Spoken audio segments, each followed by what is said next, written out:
What's up for January? The planets have some close encounters, the bright stars of winter, and a chance to catch a comet.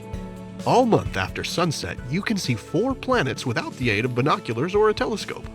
You'll find Mars in the east, Jupiter high overhead, and Saturn in the southwest with Venus.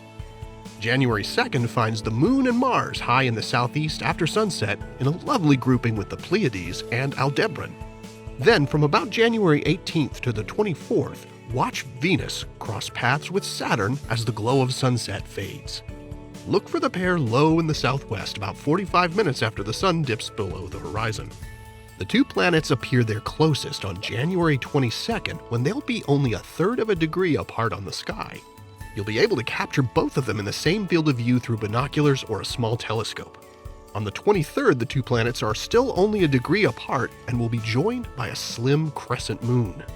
And on January 25th, looking to the southwest 30 to 45 minutes after sunset, look high above Venus and Saturn to find the moon only a degree apart from Jupiter, about halfway up the sky. January nights are filled with bright stars. Looking toward the south or southeast in the first few hours after dark, you'll spy the bright constellations of winter in the northern hemisphere. Of course, there's Orion, the hunter, the big dog constellation, Canis Major, and the lesser-known little dog, Canis Minor, with its bright star Procyon. And Y-shaped Taurus, the bull, includes the bright Hyades and Pleiades star clusters.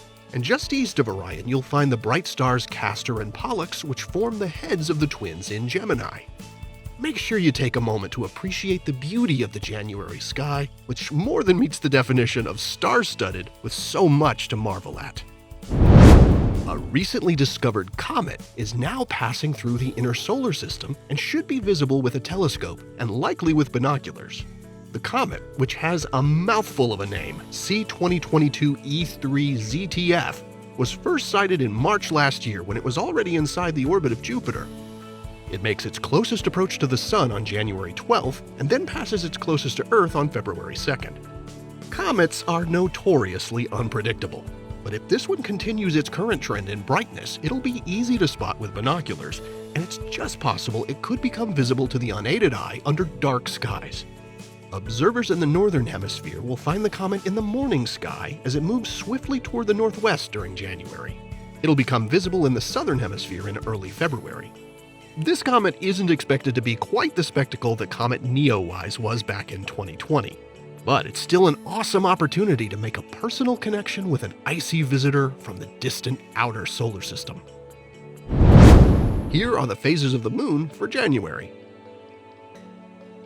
Stay up to date with all of NASA's missions to explore the solar system and beyond at nasa.gov. I'm Preston Dykes from NASA's Jet Propulsion Laboratory, and that's what's up for this month.